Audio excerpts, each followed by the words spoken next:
का समय आ गया है।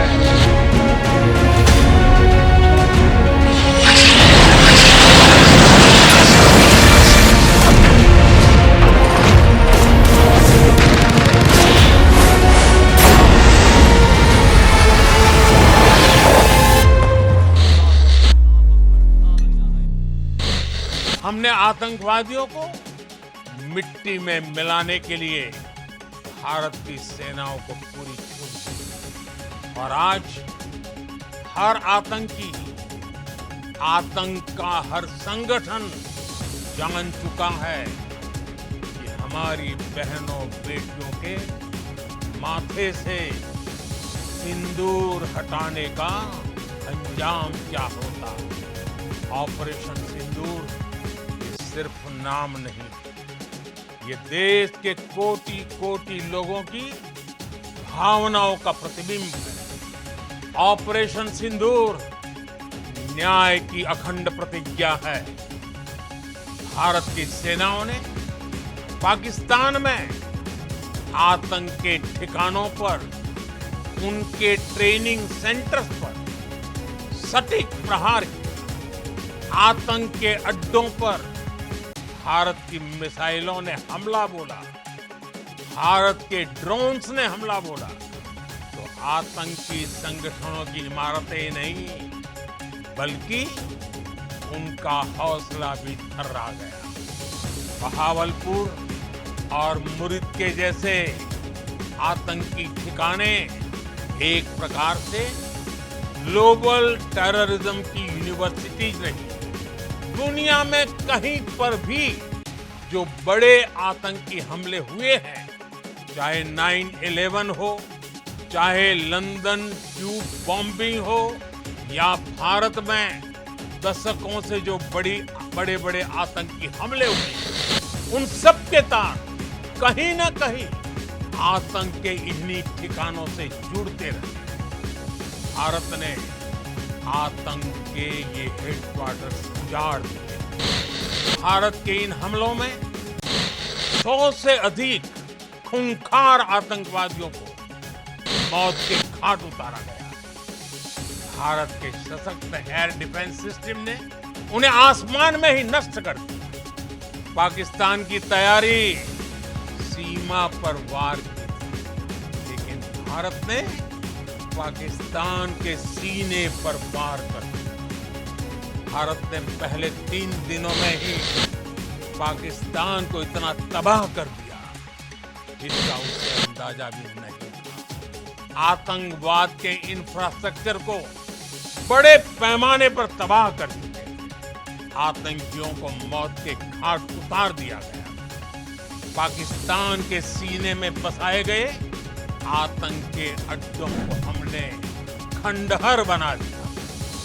पाकिस्तान की तरफ से जब ये कहा गया कि उसकी ओर से आगे कोई आतंकी गतिविधि और सैन्य दुस्साहस नहीं दिखाया जाएगा, और मैं फिर दोहरा रहा हूं, हमने पाकिस्तान के आतंकी और सैन्य ठिकानों पर अपनी जवाबी कार्रवाई को अभी सिर्फ स्थगित किया है।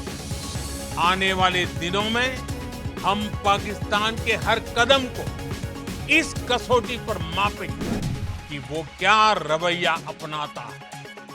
सर्जिकल स्ट्राइक और एयर स्ट्राइक के बाद ऑपरेशन सिंदूर आतंक के खिलाफ भारत की नीति है।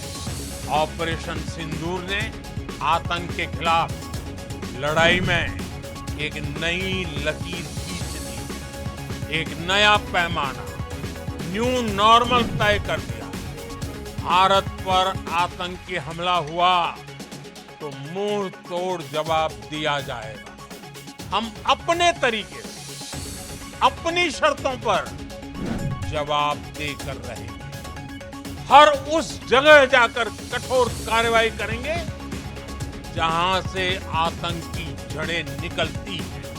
दूसरा, कोई भी न्यूक्लियर ब्लैकमेल भारत नहीं सहेगा। न्यूक्लियर ब्लैकमेल की आड़ में पनप रहे आतंकी ठिकानों पर भारत सटीक और निर्णायक प्रहार करेगा। तीसरा, हम आतंक की सरपरस्त सरकार और आतंक के आकाओं को अलग अलग नहीं देखेंगे। ऑपरेशन सिंदूर के दौरान दुनिया ने पाकिस्तान का वो घिनौना सच फिर देखा है, जब मारे गए आतंकियों को विदाई देने पाकिस्तानी सेना के बड़े बड़े अफसर उमड़ पड़े। स्टेट स्पॉन्सर्ड टेररिज्म का ये बहुत बड़ा सबूत है। हम भारत और अपने नागरिकों को किसी भी खतरे से बचाने के लिए लगातार निर्णायक कदम उठाते रहे। युद्ध के मैदान पर हमने हर बार पाकिस्तान को धूल चटाई और इस बार ऑपरेशन सिंदूर ने नया आयाम जोड़ा है। इस ऑपरेशन के दौरान हमारे मेड इन इंडिया हथियारों की प्रामाणिकता सिद्ध हुई। आज दुनिया देख रही है 21वीं सदी के वॉरफेयर में made in India defence equipments, इसका समय आ चुका है। हर प्रकार के आतंकवाद के खिलाफ हम सभी का एकजुट रहना, हमारी एकता हमारी सबसे बड़ी शक्ति है। निश्चित तौर पर ये युग युद्ध का नहीं है, लेकिन ये युग आतंकवाद का भी नहीं है। टेररिज्म के खिलाफ जीरो टॉलरेंस ये एक बेहतर दुनिया की गारंटी है। पाकिस्तानी फौज, पाकिस्तान की सरकार जिस तरह आतंकवाद को खाद पानी दे रहे हैं, वो एक दिन पाकिस्तान को ही समाप्त कर देगा। पाकिस्तान को अगर बचना है, अपने टेरर इंफ्रास्ट्रक्चर का सफाया करना ही होगा। इसके अलावा शांति का कोई रास्ता नहीं। भारत का मत एकदम स्पष्ट है। टेरर और टॉक एक साथ नहीं हो सकते। टेरर और ट्रेड एक साथ नहीं चल सकते। पानी और खून भी एक साथ नहीं बह सकते। मैं आज विश्व समुदाय को भी कहूंगा, हमारी घोषित नीति रही, अगर पाकिस्तान से बात होगी तो टेररिज्म पर ही होगी। अगर पाकिस्तान से बात होगी तो पाक ऑक्युपाइड कश्मीर POK उस पर ही होगी। प्रिय देशवासियों, आज बुद्ध पूर्णिमा। भगवान बुद्ध ने हमें शांति का रास्ता दिखाया।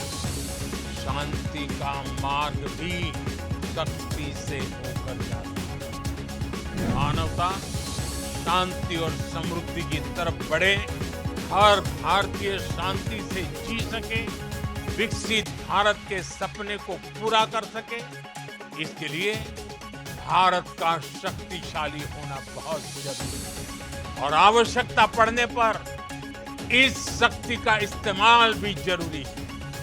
और पिछले कुछ दिनों में भारत ने यही किया है। मैं एक बार फिर भारत की सेना और सशस्त्र बलों को सैल्यूट करता हूं। हम भारतवासी के हौसले, हर भारतवासी का एकजुटता का शपथ, संकल्प, मैं उसे नमन करता हूं। बहुत बहुत धन्यवाद। भारत माता की